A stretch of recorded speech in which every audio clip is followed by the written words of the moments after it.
10 entire communities that silently vanished, and history offers no explanation for their disappearance. The fires were still warm. The food was still on the tables. The doors were open, but no one was there. Throughout recorded history, across every continent, in every era, entire communities have ceased to exist, not through war, not through plague, not through any force that left behind a clean explanation, not through any event that history was willing to fully record. They simply stopped. We are not speaking of individuals tonight. We are speaking of entire populations, hundreds of people, thousands sometimes, tens of thousands, civilizations that built roads and canals and temples, communities that raised children, buried their elders, and believed, as all communities believe, that their world would continue. It did not. Tonight, we name 10 of them, 10 communities, 10 silences. Each one is confirmed through archaeological record, colonial archive, expedition log, military census, or church document. Each one represents a moment where history reached the next page and found it blank. These are not legend. These are not myths constructed from rumor and imagination. These are real places, real people, real disappearances that left behind physical evidence, but no explanation that history has ever been satisfied with. How does an entire people disappear not only from the world, but from history itself? Number 1, the Roanoke Colony, Roanoke Island, Virginia, North. America 1590, the last confirmed record of the Roanoke Colony, is dated August 22nd, 1587. Governor John White stood on the shore of Roanoke Island and prepared to sail back to England. He had reasons to be uneasy. The settlement was new, the supplies were thin, and the relationship with the surrounding Algonquin peoples was complicated and fragile. But he was needed in England. Supplies had to be arranged. A relief expedition had to be organized. Before he departed, he documented one final act of new life in the colony, the birth of Virginia Dare, the first English child born in the Americas. He recorded her name alongside the names of her parents and the names of the other 114 colonists present on the island. He noted the settlement's coordinates. He wrote of his reluctance to leave. The colonists insisted he go. He sailed. He did not return for 3 years. When Governor White finally set foot on Roanoke Island again in August 1590, the settlement was silent. The palisade structure that had surrounded the colony had been carefully dismantled, not burned, not destroyed in violence, taken apart post by post with deliberate intention. The buildings were gone. The supplies were gone. The people were gone. He searched the island for 3 days. He called out. He fired signal guns into the empty air. He found no human remain, no grave, no signs of struggle or disease or fire. The only thing left behind was a single word, carved into a wooden post at the POA. Entrance to the empty settlement, Croatoan. No distress symbol had been added, as had been previously agreed upon between White and the colonists as a signal of danger. No cross, no mark of emergency, just the word, just the name of a neighboring island and the people who lived on it. Governor White took this as a hopeful sign. He believed the colonists had relocated voluntarily to Croatoan Island. He attempted to sail there immediately. A storm forced him back. He returned to England. He spent the remaining years of his life petitioning for a rescue expedition, for funding, for a ship, for anyone willing to go back and look. He received nothing. A government consumed by war with Spain had no interest in a failing colonial experiment. John White died without ever learning what happened to his granddaughter, Virginia Dare. 4 centuries of investigation have produced theories but no answers. DNA studies of the Lumbee people of North Carolina have suggested possible European ancestry. Modern excavations at a site called Site X on the shore of Albemarle Sound have uncovered European-style copper and lead objects buried alongside Native American artifacts, suggesting a community of mixed cultural identity living inland from the original settlement. But the silence around those 115 names has never been fully broken. They are still out there, somewhere in the historical record, waiting. Number 2, the Norse Western Settlement, Greenland, 1408 for nearly 4 centuries. The Norse settlers of Greenland maintained 2 functioning communities on the island's southwestern coast. They farmed, they traded, they built churches and maintained their Christian obligations. They paid their tithes to the Archbishop of Nidaros in Norway. They named their children in the tradition of their ancestors and buried their dead beneath crosses carved from driftwood. The Eastern settlement persisted longer, but it is the Western settlement whose silence arrived first and most completely. The final confirmed document connected to living Norse presence in Greenland is a marriage contract, notarized at H. Church, dated September 16, 1408. Two individuals, recorded by name, bound together in a legal and religious ceremony witnessed by members of their community. A completely routine transaction, a moment of ordinary human life preserved in ink. After that date, nothing. No letter leaves Greenland for Norway. No tax payment arrives in Nidaros. No merchant ship returns with news of the settlement. No survivor appears on any European shore with an account of what happened. The climate had been changing for over a century. The Little Ice Age had tightened its grip on the North Atlantic. Sea lanes that had once been navigable were freezing earlier each year and thawing later. Supply ships from Norway were becoming rarer. The growing season on Greenland's already marginal farmland was shortening by weeks each decade.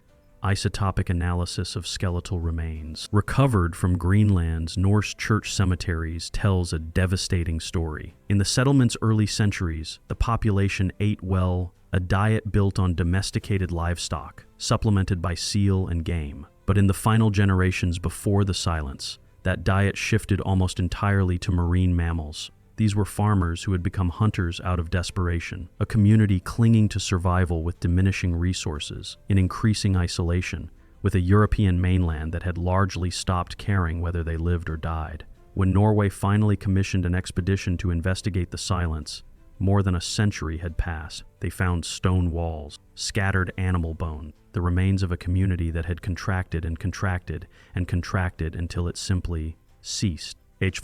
Church still stands today. Its walls are intact. Its doorway still frames a view of the fjord, but the people who built it, who prayed inside it, who recorded their marriages in its name, have never been accounted for. Number 3, Cahokia, Mississippi River Basin, North America, 1350 AD. At its peak, Cahokia was the largest city in pre-Columbian North America. 20,000 people, perhaps more. A metropolitan population larger than contemporary London. Monumental earthen mounds rising 40 meters above the Mississippi floodplain, aligned with the solstices with astronomical precision. A trade network stretching from the Gulf of Mexico to the Great Lakes, carrying copper, shells, obsidian, and ceremonial objects across thousands of kilometers of river and overland route.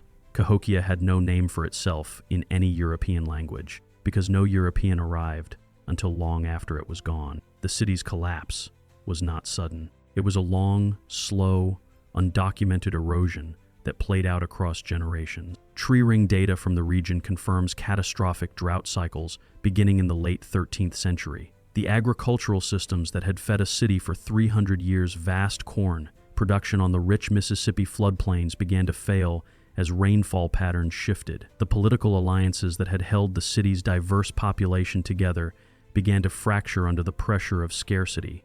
People left, not all at once, not in panic, but steadily, family by family, neighborhood by neighborhood. The population dispersed into the surrounding landscape, returning to smaller, more mobile ways of life that could adapt to the changing environment. By 1350 AD, Cahokia was empty. No written record documents the city's final years because Cahokia produced no written records. Its history exists only in the physical evidence left in the soil, in pollen samples that record the decline of cultivated crops, in abandoned hearths, in the silent geometry of mounds that still rise above the Illinois floodplain today, overlooking a landscape that has long since forgotten what once stood upon it.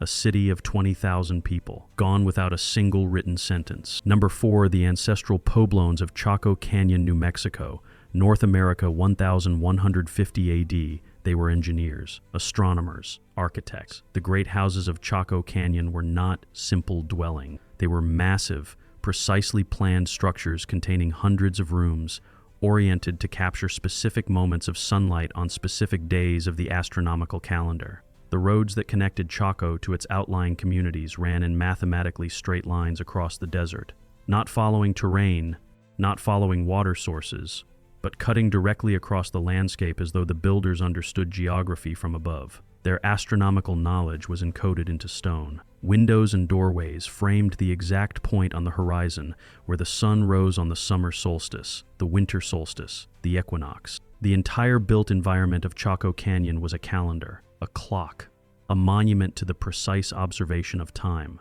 And then, around 1150 AD, they left. Tree ring data is unambiguous. A 50-year drought began around 1130 AD. The springs and streams that had supported Chaco Canyon's population for generations failed. The agricultural systems, already operating at the margins of what the desert environment could support, collapsed. But the departure was not chaotic. It was deliberate. Ceremonial objects were carefully buried beneath the floors of the great houses. The doorways were sealed with stone. Fires were extinguished with intention. The people of Chaco Canyon did not flee. They concluded something and left. They dispersed southward and eastward into communities that would become the modern Pueblo peoples of New Mexico and Arizona. Their descendants, the Hopi, the Zuni, the Acoma, carry oral histories that remember Chaco Canyon, that name it, that describe what was built there and why it was abandoned. But for centuries, the Western academic world did not know these oral histories existed, because for centuries, the Western academic world was not asking the right people. Number 5, Mohenjo-Daro and Harappa, Indus Valley, South Asia, 1900 BCE. For nearly 4,000 years, the world did not know they had ever existed. The cities of Mohenjo-Daro and Harappa were among the largest and most sophisticated urban centers of the ancient world. Their populations exceeded 40,000 people each. The civilization they anchored stretched across an area larger than Egypt and Mesopotamia combined, encompassing over 1,000 settlements across what is now Pakistan, India, and Afghanistan. Their bricks were standardized to a precise ratio used consistently across the entire civilization. Their civic drainage systems, underground sewers running beneath the streets, connected to individual household facilities, were more sophisticated than anything found in European cities 2,000 years later. Their weights and measures were standardized across hundreds of kilometers of trade routes. Their script appeared on thousands of small seals used in commerce, in administration, in ritual, and has never been deciphered. Around 1900 BCE, the cities began to empty. No military conquest has been conclusively confirmed. No mass graves suggest epidemic. No burn layers indicate the kind of violence that ended other ancient cities. The Indus Valley Civilization did not fall in fire and blood. It dissolved. Over generations, the population moved eastward and southward, dispersing into the subcontinent in patterns that archaeology can trace but not fully explain. Their writing system died with the urban civilization that had used it. Their religion, their political structure, their social organization, all of it exists now only as inference drawn from physical objects that cannot speak. 2 British colonial surveyors stumbled across the buried ruins in the 1820s. They did not understand what they had found. It took another century of excavation before the world began to grasp the scale of what had been forgotten. An entire civilization, one of the largest of the ancient world, waiting underground in complete silence for nearly 4,000 years. Number 6, Hoer Verde, Minas Gerais, Brazil, 1923. 600 people lived in Hoer Verde. It was not a famous place, not a wealthy one. A small interior agricultural settlement in the Brazilian state of Minas Gerais, situated far from any major city, far from any newspaper office, far from any institution that might have found its disappearance newsworthy. In February 1923, the town went silent. Neighboring communities noticed first. No one was traveling the roads into or out of Hoer Verde. No commerce, no communication, no move. When investigators finally arrived to check on the settlement, they found something that defied immediate explanation. The town was intact. Belongings were in their places. Food was stored in kitchen. Tools were set down in the middle of tasks, as though their owners had simply stepped away for a moment and never returned. There were no bodies, no grave, no evidence of fire, flood, disease, or violence. 600 complete sets of human lives simply abandoned. In the local schoolhouse, a blackboard carried a message written in chalk. There is no salvation. Brazilian authorities conducted a brief investigation. They documented what they found. They asked questions that no one could answer.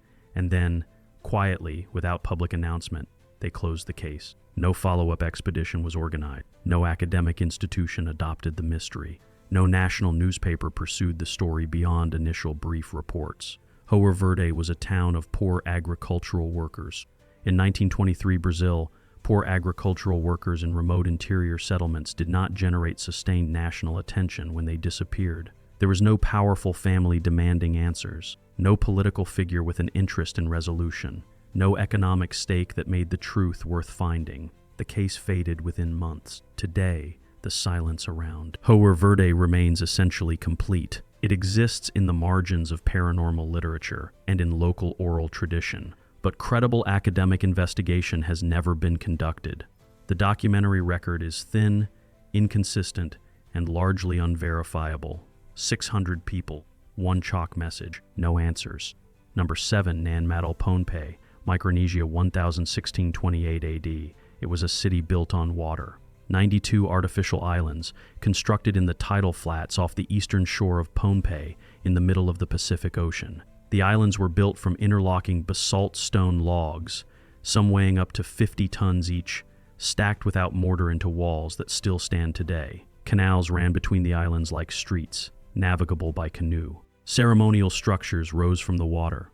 Administrative centers managed the affairs of a ruling dynasty that had controlled this corner of the Pacific for centuries. The Saudeleur dynasty built Nan Madol as both a capital and a statement of power. By concentrating the nobility on artificial islands in the sea, accessible only by water, they removed the ruling class from the general population and made the entire geography of governance a monument to their authority. Radiocarbon dating places construction as early as 200 AD. The civilization that maintained and expanded Nan Madol endured for over 1,000 years.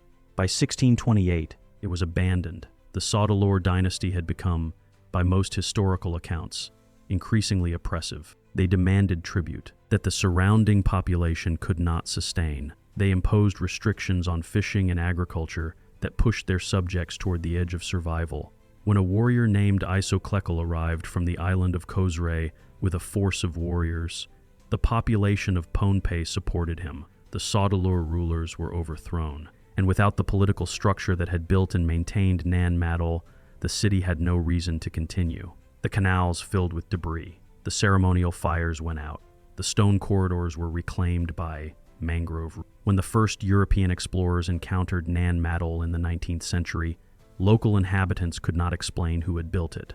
The connection between the living population of Pohnpei and the builders of Nan Madol had been severed by 2 centuries of forgetting. A city of basalt and seawater, built by a civilization that its own descendants had forgotten. Number 8, the Maya of Palenque, Chiapas, Mexico, 799 AD. Palenque was a city that recorded its own history. Its rulers commissioned inscriptions carved in precise hieroglyphic detail onto the walls of temples, the surfaces of sarcophagi, the faces of stone monuments. Centuries of dynastic succession, military victory, astronomical observation, and ritual life were encoded in stone with a thoroughness that modern epigraphers are still working to fully translate. The last dated inscription at Palenque was carved in 799 AD.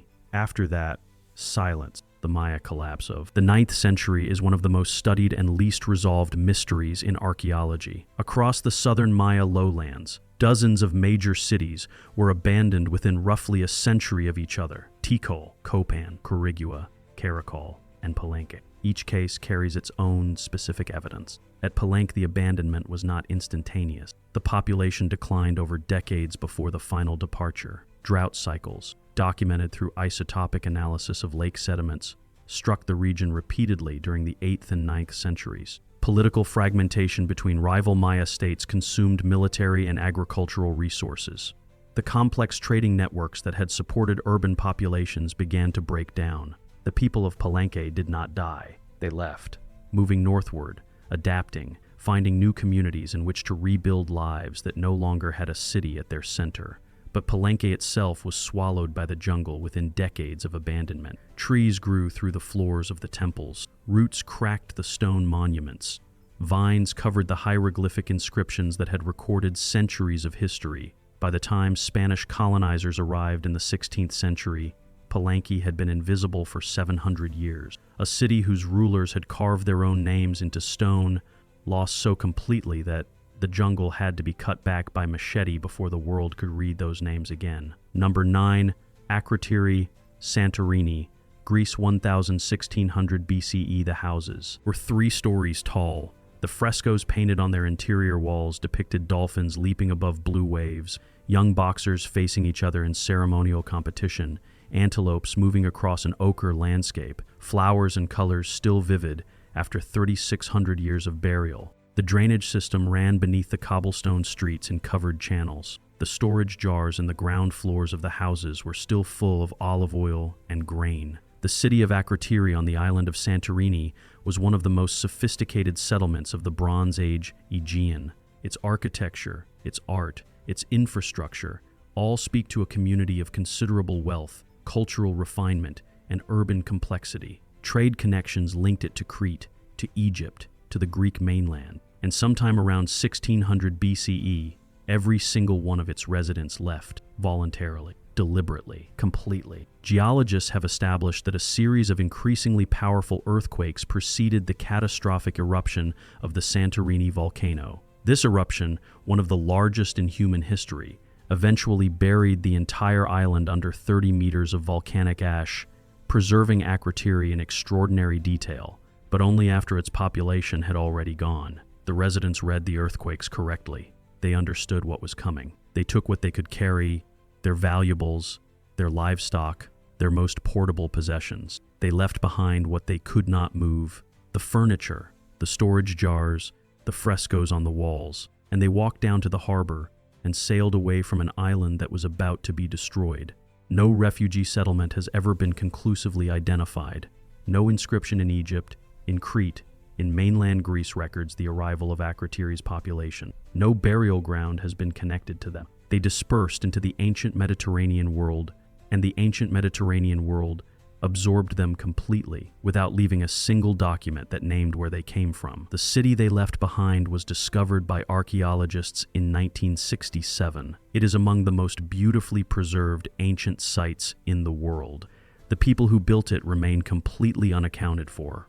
Number 10, Civita di Bagnoregio, Lazio, Italy. Medieval to modern period Civita di Bagnoregio was not abandoned in a single moment. It was not swallowed by drought or volcano or military defeat. It was not emptied by plague or erased by political collapse. It lost its people in the slowest, quietest, most unglamorous way that a community can lose them. The ground beneath it simply kept disappearing. Founded by the Etruscans more than 2,500 years ago, Civita di Bagnoregio sat atop a plateau of volcanic tufa rock rising above the valley of the Tiber. The Etruscans built there because elevation meant visibility, and visibility meant security. The Romans who came after them maintained it. The medieval community that succeeded them built churches and palaces and a civic life of considerable local importance within its walls. But tufa is a soft rock, porous, vulnerable to rain, to frost, to the slow, patient work of erosion. And over the centuries, the plateau began to shrink. Roads that had once connected Civita to the surrounding valley collapsed into the gorge below. Neighborhoods at the edge of the plateau fell away. The accessible land area of the city contracted decade by decade, century by century. Families who had lived within its walls for generations watched their neighbors' houses fall into the valley and understood, eventually, that their own houses would follow. They left, not in exodus, not in panic, in the ordinary, undramatic way that people leave places that can no longer support them, one family at a time, one generation at a time. By the early 20th century, only a handful of elderly residents remained. Today, Civita di Bagnoregio is accessible only by a single narrow pedestrian footbridge stretching across the gorge. It has no permanent residents. Its streets are empty. Its medieval churches stand intact but hollow. Its houses are preserved but uninhabited. It did not vanish in a catastrophe. It vanished in slow motion, witnessed by everyone, documented by no one who cared to record the human texture of it. The last conversations in those empty streets, the last fires in those hollow hearths, the last names of the last people who called it home, and that slow, quiet witness. Disappearance may be the most honest metaphor for how history truly loses people, not on fire, not in flood, in erosion. 10 communities, 10 silences. Each one is real, each one confirmed by physical evidence, by documentary record, by the patient work of archaeology and archival research. Each one represents not just a place, but thousands of individual lives. Children who were given names, elders who told stories, families who woke each morning believing their world was permanent. It was not. History remembers emperors. It records the outcomes of battles. It preserves the names of the powerful, the decisions of the fortunate, the victories of those who controlled the pens and the archives and the institutions that decided what was worth keeping. But most lives leave only fragments. And the communities we have named tonight, Roanoke, the Norse Western Settlement, Cahokia, Chaco Canyon, the Indus Valley, Hoer Verde, Nan Madol, Palenque, Akrotiri, Civita di Bagnoregio, were not rare exceptions in an otherwise well-documented human story. They were the rule. For every disappearance that found its way into a documentary, a textbook, an academic paper, a video like this one, there are hundreds whose absence has never once been noticed. Communities that assembled, that built something, that loved and mourned and remembered, and then ceased to exist without generating a single surviving document that anyone thought worth preserving. We will never know their names. History is not a complete record. It is, at best, a collection of what the powerful chose to preserve, filtered through disaster, edited by time, shaped by the priorities of people whose assumptions were invisible even to themselves.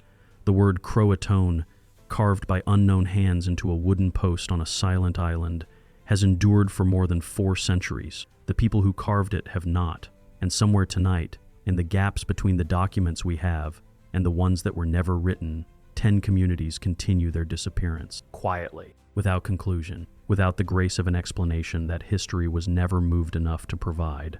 The silence does not ask for your belief, it only asks you to listen.